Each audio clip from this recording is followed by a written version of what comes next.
지난 한 주간 하나님이 우리와 함께 하셔서 하나님을 가까이 함이 복이라 라고 하는 영적 주제를 가지고 시간 놀라운 말씀으로 우리 가운데 축복해 주셨죠. 그 하나님의 은혜에 감사하는 마음을 품고 우리 옆에 있는 성도들 바라보며 고백하며 인사하는데, 하나님을 가까이 합시다. 우리 고백하며 인사합니다. 하나님을 가까이 합시다. 할렐루야. 네. 우리가 가까이 하며 살아야 하는 것들 많이 있죠. 그런데 그 중에서 특별히 올 한 해는 여러분이 믿음의 길을 걸어가면서 하나님을 좀 가까이 하는 그런 축복이 여러분 가운데 있게 되기를 주님의 이름으로 간절히 축원드립니다. 오늘은 오해는 금물입니다. 오해는 금물입니다 라고 하는 주제를 가지고 말씀을 나누기를 원합니다. 우리는 이렇게 살면서 보면 참 속상한 일들이 많이 있죠. 그래요. 이런저런 일들로 참 많은 속이 상하는 경우들이 있는데, 왜 이렇게 속이 많이 상할까 보면 그 중에 하나, 오해 때문에 속상한 일들을 우리가 겪는 경우들이 참 많이 있는 것이 사실입니다. 오해 때문에 서로 상처를 주고받는 그런 경우들도 많아요. 그냥 오해하는 것으로 끝나면 괜찮은데 이 오해가 사람의 마음에 상처를 줍니다. 그렇죠? 그래서 상처를 내가 주기도 하고 또 상처를 내가 받기도 하고. 그럼 왜 우리가 이렇게 오해를 하면서 살아가는 걸까라고 하는 거예요. 심리학자들에 의하면은 이유가 다 있다는 거예요. 그 이유는 뭐냐면은 우리 내면에 우리는 각자 자기만의 내면의 틀을 가지고 있다는 겁니다. 그래서 세상을 바라보고 사람을 바라볼 때 우리가 이렇게 객관적으로 있는 그대로 바라보는 것 같지만 우리 중에 누구도 그렇게 바라볼 수 있는 사람은 아무도 없다는 거예요. 다 자기만의 자기 내면의 그 틀을 가지고 사람을 바라보고 세상을 바라본다는 거예요. 그래서 10사람을 바라보면 그 10사람을 바라보는 그 10사람은 다 그 10사람에 대한 평가가 다 다르다는 거예요. 왜냐하면 각자 자기만의 그 내면의 틀이 있기 때문에. 사회학자들은 이것을 프레임이라고 이렇게 말을 하는 거예요. 또 철학자들은 이것을 뭐라고 말하냐면 해석의 틀이라고 하는 말로 표현해요. 좀 어려운 용어이긴 하지만 쉽게 말씀드리면 이런 거예요. 자, 여러분들이 똑같은 영화를 보고 똑같은 아름다운 곳에 가서 자연을 풍경을 봤어요. 그런데 자, 반응이 다 달라요. 다릅니다. 해석이 다 달라요. 왜 그럴 수가 있을까? 똑같은 영화를 봤는데 왜 해석이 다를까? 왜 반응이 다를까? 여러분 가만히 보세요. 지금도 똑같은 공간, 똑같은 시간에 똑같은 주의 종이 똑같은 말씀을 선포합니다. 그렇죠? 그런데 제가 검사는 다 해보지 않았지만 느낌으로 다 알 수 있어요. 나갈 때 보면은 반응이 다 다르다니까요. 왜 이렇게 다를까? 여러분 각자 여러분 나름대로의 내면의 틀이 있고 또 사람을 바라보고 세상을 바라보는 해석의 틀들이 있기 때문에 그 해석의 틀의 범주 안에서 여러분들이 바라보고 듣고 평가하며 살아가기 때문에 다 다르게 나타나는 거예요. 그러니까 엄밀한 의미로 말하면 우리가 어떤 사람을 바라봤을 때 그 사람을 내가 정말 객관적으로 있는 그대로 바라봤다고 말하는 것은 사실은 오류가 있는 거예요. 그렇지 않아요. 그런 것 같지만 죄송하지만 그렇지 않아요. 내가 빨간 안경의 렌즈를 끼고 세상을 바라보면 세상이 온통 빨갛게 보여. 또 파란 안경 렌즈를 끼고 세상을 바라보면 세상이 다 파랗게 보여. 우리는 각자 다양한 그 세상을 바라보고 사람을 바라보는 데 있어서의 그런 마음의 틀이 있고 또 해석의 틀들을 가지고 있기 때문에 그 틀 안에서 바라보는 거예요. 그렇기 때문에 다양하게 바라보게 되고 그 다양하게 바라보는 게 어떤 경우에는 수많은 오해들을 오게 만들기도 한다라고 하는 거예요. 그래서 우리가 어떤 사람이 어떤 행동을 했을 때 그 행동에 대하여 평가할 때, 그리고 어떤 세상에 어떤 일이 일어났을 때 그것에 대한 여러분들이 평가를 할 때, 여러분은 마음속에 어떤 생각을 해야 되면 내 판단과 내 생각이 한계가 있다라고 하는 것을 꼭 여러분들이 인지하는 것이 중요하다. 이게 절대적으로 옳다. 여기서부터 문제가 발생되게 된다. 그럴 수가 없다라고 하는 그런 사실이에요. 그러니까 이것은요, 가만히 보면 우리가 신앙생활이라고 하는 것은 믿음의 삶이죠. 그리고 우리의 신앙의 대상은 누구예요? 하나님이죠. 자, 우리가 하나님을 예배하고 하나님을 섬기며 살아가요. 그런데 여러분, 우리가 얼마나 하나님을 수없이 많이 오해하며 살까요? 정말 오해를 많이 합니다. 너무너무 오해를 많이 해요. 아마 하나님께서 우리에게 그 말씀하여 주신다고 한다면 우리가 하나님에 대하여 오해한 그 오해 때문에 하나님의 마음의 상처는 이루 말할 수 없을 겁니다. 이루 말할 수 없을 거예요. 헨리 라웨인이라고 하는 사람은 상처받은 치유자 원디디 힐러라고 하는 책을 썼는데 가장 상처를 많이 받은 사람이 누굴까? 예수님일 거라는 거예요. 왜냐하면 예수님은 너무 많은 오해를 받으셨어. 그래가지고 그 마음의 상처가 너무너무 커. 그런데 우리와 다르게 그 상처가 누군가에게 또 다른 상처를 주지 않고 상처받은 치유자가 되셨다. 할렐루야. 나의 상처 때문에 누군가를 또 상처를 주는 게 아니고 내 상처와 내 아픔 때문에 누군가의 아픔과 누군가의 상처를 위로하고 격려하고 그리고 싸매주고 회복시켜주는 그런 분으로 우리 가운데 자리하셨다는 거죠. 저는 올 한 해 저와 여러분이 가능한 한 하나님을 오해하지 않게 되기를 간절히 바랍니다. 그 오해가 하나님의 마음에 상처가 될 수도 있다 라고 하는 사실. 하나님은 우리에게 좋은 계획을 가지고 계세요. 의심하지 마십시오. 할렐루야. 그리고 그 좋은 계획을 하나님께서 지금 이루어 가세요. 그런데 우리가 자꾸 하나님을 오해하게 되면 하나님은 좋은 계획, 선한 계획을 가지고 우리를 이끌어 가세요. 그 이끌어가는 과정 속에 우리가 이해할 수 없는 일들도 일어나요. 그렇죠.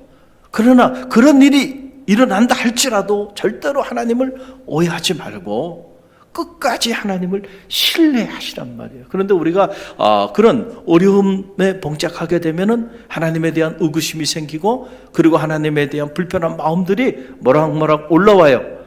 하나님 왜 나에게? 그러면서 심지어는 여러분 하나님을 원망하고 하나님께 불평을 토로하는 이런 안타까운 삶의 자리 가운데 자리하게도 되고 하나님은 우리와 함께 하셔서 하나님은 우리에게 선한 계획을 가지고 그 계획을 이루어 가는 그 과정 속에서도 낙심하고 우리가 좌절하고 절망한단 말이에요. 이게 얼마나 안타까운 일이에요.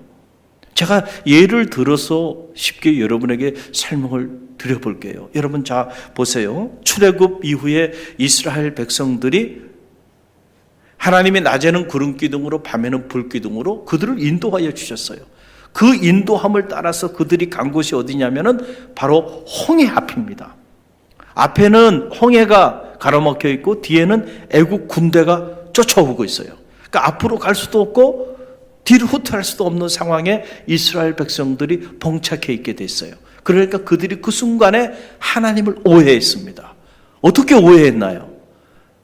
아니 하나님이 왜 우리를 이곳으로 끌어내서 여기서 우리를 죽게 만드는가? 하나님을 심각하게 오해한 거예요. 그러나 하나님은 이스라엘 백성을 홍해 앞에 인도하여서 그 홍해 앞에서 그들을 다 죽게 만들기 위해서 그들을 출애굽시켜서 홍해 앞으로 데려나온 게 아니죠. 성경을 보세요. 이 사건 바로 앞에 낮에는 구름기둥, 밤에는 불기둥으로 하나님께서 이스라엘 백성을 인도하여 주셨어요. 모세는 그 인도함을 따라서 간 거예요.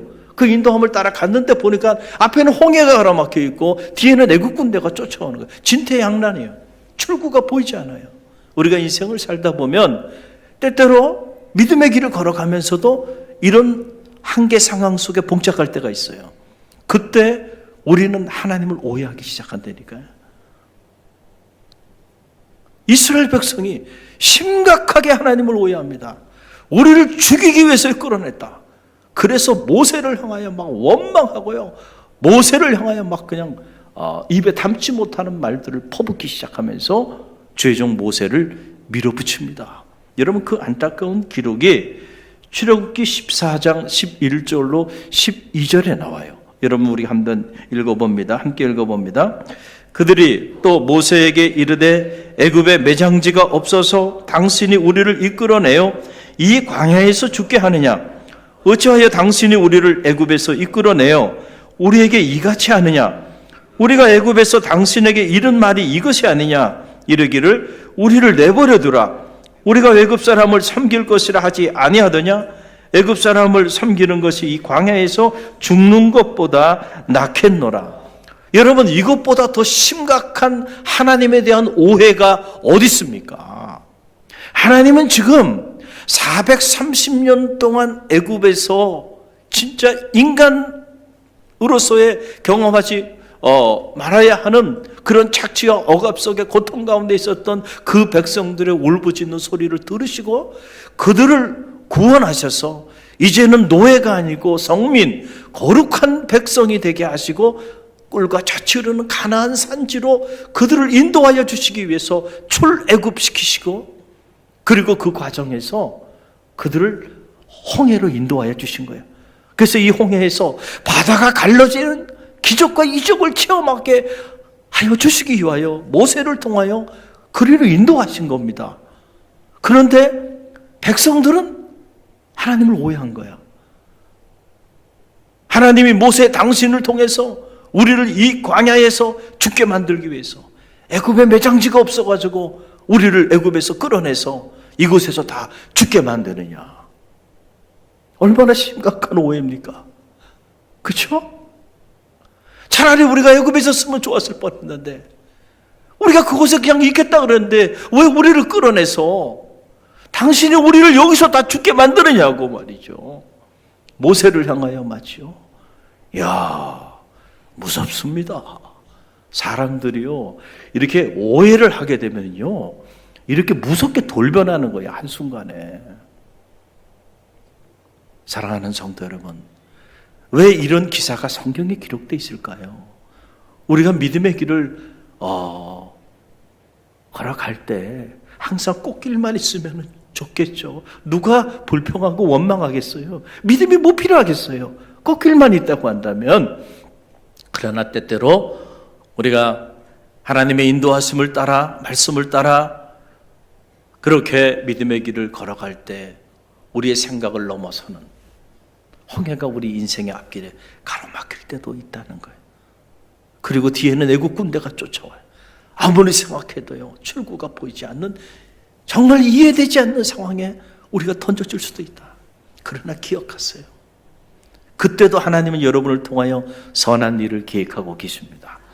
하나님을 사랑하는 자, 그 뜻대로 부르심을 입은 자들에게는 모든 것이 협력하여 손을 이룬다고 하는 이 믿음이 흔들리지 마시길 바라고요. 절대로 하나님을 오해하지 마세요. 하나님이 여러분을 죽이기 위해서 홍해 앞에 끌어낸 게 아니라는 얘기예요.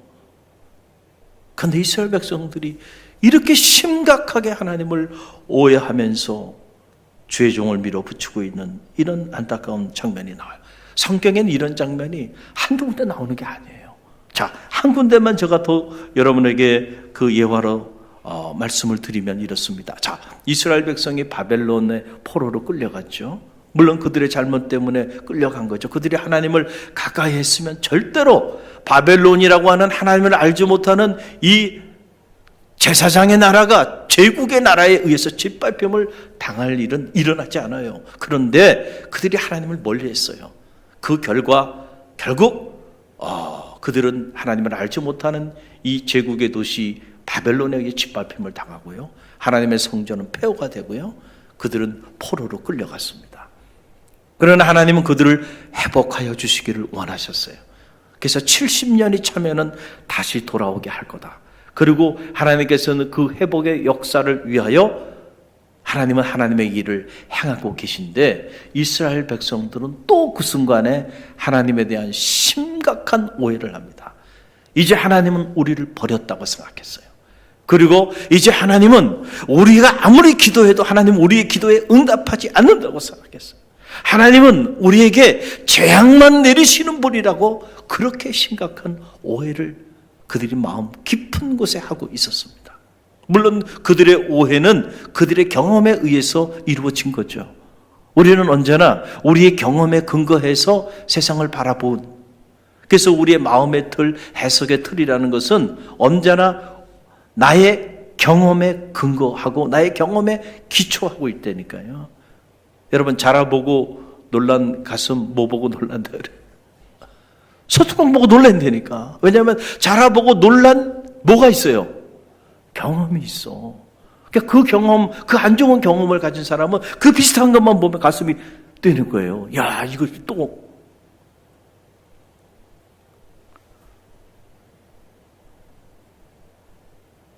나만의 이 제한된 경험이요.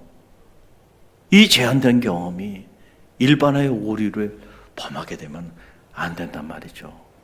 여러분, 자라하고 비슷하게 생긴 것들이 다 자랍니까?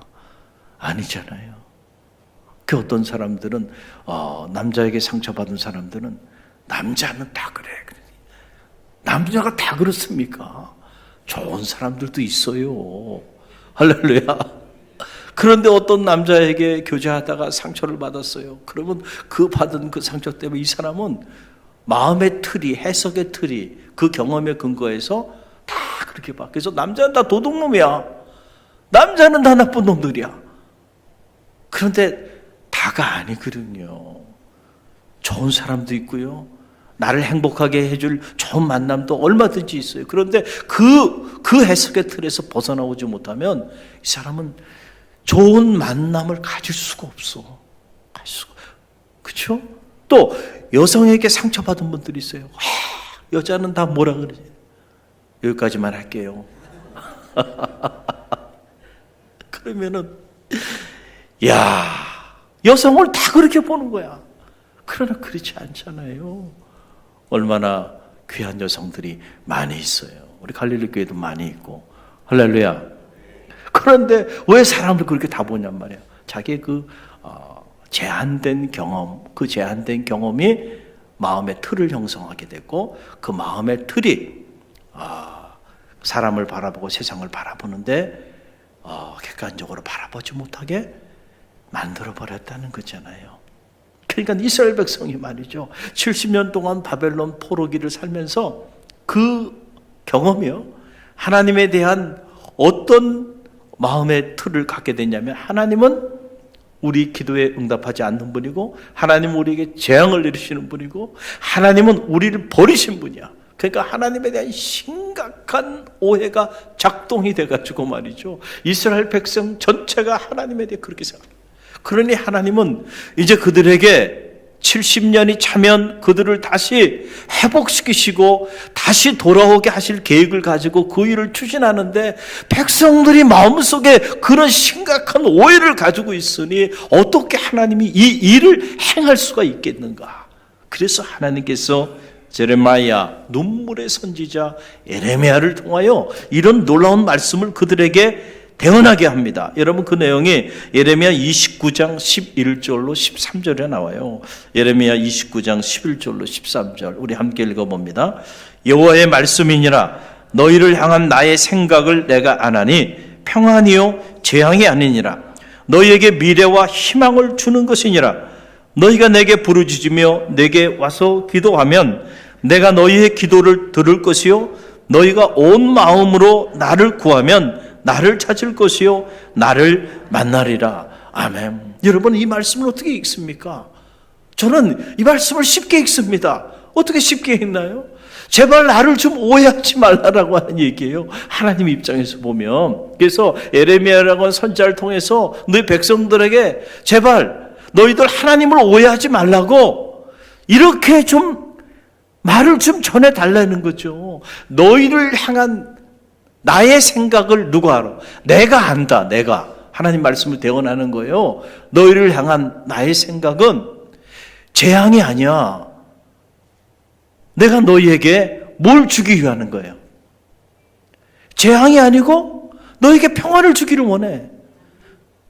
너희에게 나는 미래를 주기를 원하고 너희에게 희망을 주기를 원해.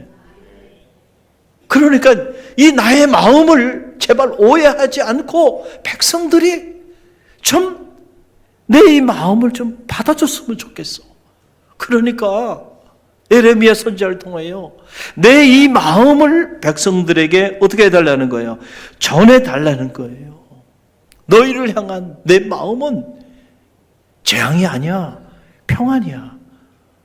미래와 희망을 너희에게 주길 원한다. 이것이 나의 마음임을 좀 전해달라라고 하는 그런 말씀이잖아요. 사랑하는 성도 여러분, 우리가 하나님을 오해해서는요, 하나님과 가까운 관계를 유지하기가 어려워요. 여러분이 어떤 사람을 자꾸 오해하면 그 사람하고 관계가 깊어질 수 있어요? 아니죠. 뭐 그 사람이 조금 이상한 행동만 해도 또 오해하고 의심하고 그러면 관계는 깨지는 거예요. 가장 중요한 건 신뢰관계가 구축되어야 되는데 이 신뢰라고 하는 것은 여러분 understanding, 이해를 통하여 만들어지는 거죠. 오해가 쌓이는데 어떻게 신뢰가 형성될 수 있어요? 그런 일은 일어나지 않아요. 그러니까 여러분들 실제로 하나님과 가까이 하는 그런 삶을 살길 원한다면 여러분 안에 먹구름처럼 자리하고 있는 하나님에 대한 오해가 거쳐지는 축복이 있게 되기를 간절히 바랍니다. 나도 모르는 사이에 내 마음의 틀, 나만의 이 해석의 틀 속에서 내가 얼마나 많이 하나님을 오해하며 신앙생활을 하고 있는지를 우리가 깨달아야 돼요. 그런데 우리는 오해하지 않는다고 생각한다니까요. 내 생각이 옳다고 생각해요. 내가 하나님에 대하여 생각하는 그것이 다 옳다고 생각해요. 아니라니까. 그 하나님은 얼마나 안다고. 아니야, 그게 아니야. 나는 너에게 재앙을 내리기를 원하는 사람이 아니야. 나는 너에게 평안을 주기를 원해. 너에게 내가 미래를 주기를 원하고 너에게 희망을 주기를 원해. 제발 오해하지 말아달라 라고 하는 하나님의 간곡한 메시지이죠. 오늘 새해 문을 열고 새해 두 번째 주일을 맞이하면서 하나님 우리에게 주는 놀라운 생명의 말씀, 이 말씀 안에도요, 이 민수기의 이 놀라운 생명의 말씀 안에도요, 우리를 향한 하나님의 마음이 그대로 담겨있는 놀라운 축복의 말씀이에요. 제사장의 축복입니다. 하나님이 아론과 그의 아들들 제사장을 통하여 너의 백성들 이렇게 축복하라. 그 축복의 내용을 보니까 다른 게 아니에요. 나 여호와는 어떤 사람인지 어떤 분인지를 그들에게 전하라는 거예요. 내 마음이, 너희를 향한 내 마음이 어떤 마음인지 그 마음을 전하라는 거예요. 그게 제사장의 축복의 내용입니다. 여러분 보세요. 그 내용이 민수기 6장 23절로 27절에 나오잖아요. 우리 함께 읽어봅니다. 아론과 그의 아들들에게 말하여 이르기를 너희는 이스라엘 자손을 위하여 이렇게 축복하여 이르되 여호와는 내게 복을 주시고 너를 지키시기를 원하며 여호와는 그의 얼굴을 내게 비추사 은혜 베푸시기를 원하며 여호와는 그의 얼굴을 내게로 향하여 두사 평강 주시기를 원하노라 할지니라 하라. 아멘. 할렐루야. 여러분 이 말씀 붙잡으세요. 어떤 분들이 우리 송구 영신 예배 때 우리가 말씀 카드 이렇게 나누잖아요. 근데 보니까 어떤 분들은 야, 참 너무너무 본인들이 생각하기 좋은 말씀, 야 너무너무 좋아가지고 막 카톡에다가 사진에다가 막 올려놓고 막 이런 분들이 있어요. 근데 어떤 분들은 얼굴이 굳어지는 분들도 있어요. 왜 그럴까? 그러니까 본인이 원하는 말씀이 아니야. 그러나 그 말씀도 하나님의 말씀인 것은 사실이에요. 할렐루야. 그러면 얼굴이 좀 굳어져요. 굳어지는데 여러분, 송구 영신 예배 때 여러분에게 주신 말씀도 하나님의 말씀이에요. 그리고 그 말씀이 올 한 해 여러분에게 주신 말씀의 모든 말씀은 아닙니다. 일부분일 뿐이에요. 할렐루야. 그 말씀 카드 외에도요, 100배의 축복에 관한 말씀을 다 주셨어요, 그날. 할렐루야. 그 말씀도 올 한 해의 문을 열면서 일성으로 주의 종을 통하여 하나님이 여러분에게 주신 말씀이에요. 할렐루야. 그리고 새해맞이 특별 새벽 성회를 통해서 6번 하나님이 여러분에게 주신 말씀도 올해 여러분에게 주신 말씀이에요. 오늘 이 민수기의 말씀도 여러분에게 새해 문을 열면서 주는 하나님의 말씀입니다. 할렐루야. 자, 얼마나 놀라운 말씀이에요. 제사장들에게 내 백성을 축복하라고 말씀하시면서 하나님이 제사장 아론과 그의 아들들에게 백성들에게 이렇게 전하라는 거예요. 나 여호와는 너희에게 복을 주고 너희를 지키기를 원하시는 분이라는 사실을 전해달라. 할렐루야. 절대로 의심하지 마세요. 하나님은 여러분과 여러분의 자녀와 여러분의 가정과 여러분의 직장과 여러분의 손으로 하는 사업체와 여러분이 손으로 하는 모든 것들을 축복하여 주시기를 원하시는 분이심을 믿으시길 바랍니다. 의심하지 마세요. 의심하지 마세요. 왜 하나님을 의심하고 오해하며 신앙생활 하나요? 하나님은 여러분이 어디서 무엇을 하든지 여러분을 지켜주기를 원하시는 분이세요. 졸지도 아니하시고 주무시지도 아니하시면서 너희 출입을 지금부터 영원까지 지키시리라 말씀하여 주셨잖아요. 우리가 왜 신앙생활을 합니까? 그리고 신앙생활을 하는 것에 이 축복이 어디 있어요? 나는 혼자가 아니라니까요. 어디서 내가 무엇을 하든지 간에 하나님은 나와 함께 하셔서 나를 지켜주시는 분이에요. 할렐루야. 낮에 해가 너를 상치 아니하고 밤에 달이 너를 해치 아니하도록 우리를 지켜주시는 분이 하나님이세요. 여러분, 그 하나님을 오해하지 마세요. 그 하나님을 의심하지 마세요. 하나님은 어디 있냐고 말이죠. 내가 이렇게 외로운데, 내가 왜 이렇게 힘들고 어려운 가운데 처했는데 하나님은 어디 갔냐고 여러분 원망하지 마세요. 하나님, 여러분이 가장 힘들어하는 그 순간에 하나님 여러분과 함께하고 계시다니까요. 좌절하고 낙심할 때도 있어요. 우리는 연약하기 때문에. 그렇죠? 그러나 그 순간에도 하나님 우리를 통하여 선한 일을 행하고 계세요. 그 돌아보면 고난이 유익해. 돌아보면 그때는 죽을 만큼 힘들었고 그때는 그것 때문에 모든 것이 무너지는 줄 알았는데 지나고 나서 보니까 하나님이 그 일을 통하여 새 일을 행하여 주셨어요. 하나의 문을 막으시면 또 다른 문을 열어주셨어요. 할렐루야. 그래서 모든 것이 협력하여 선을 이루는 거예요. 하나님이 여러분을 올 한 해 복 주기를 원하시는 분이세요. 여러분을 지켜주기를 원하시는 분이세요. 또 하나님은 여러분에게 얼굴을 돌리셔서 여러분에게 은혜 베푸시기를 원하시는 분이시라는 거예요. 할렐루야. 그리고 그 하나님은 오늘 여러분에게 평강 주시기를 원하시는 분이시다는 거예요. 이 말씀을 붙잡으세요. 여러분 자꾸 이런 하나님 우리를 향하여 하나님께서 주시는 이 말씀을 내려놓기 때문에 자꾸 하나님에 대한 오해가 쌓이는 거예요. 오해가 쌓이는 거예요. 그래서 이 오해를 줄이려고 한다면 말씀을 붙잡아야 합니다. 할렐루야. 그래서 우리가 사람과 사람 사이에도 이 오해가 줄어들기 위해서는 서로 마음의 문을 열고 자꾸 뭐를 해야 돼요? 대화를 해야 돼. 소통을 하다 보면 이게 아니었네.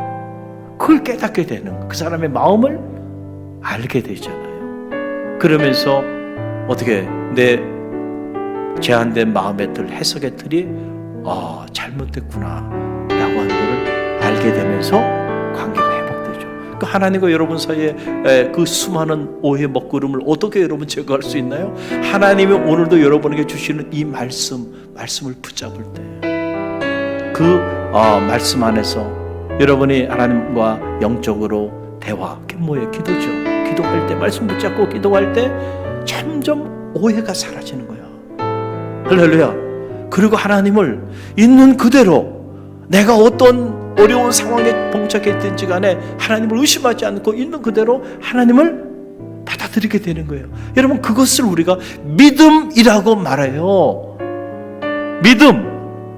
할렐루야. 믿음은 그때 형성이 되는 거고 그 형성된 그 믿음을 따라 기도할 때 내 믿음대로 될지어다 그러잖아요. 오늘도 그 믿음을 가지고요. 믿음의 역사를 이루어 나가는 갈릴리교 모든 성도들이 되시기를 간절히 바랍니다.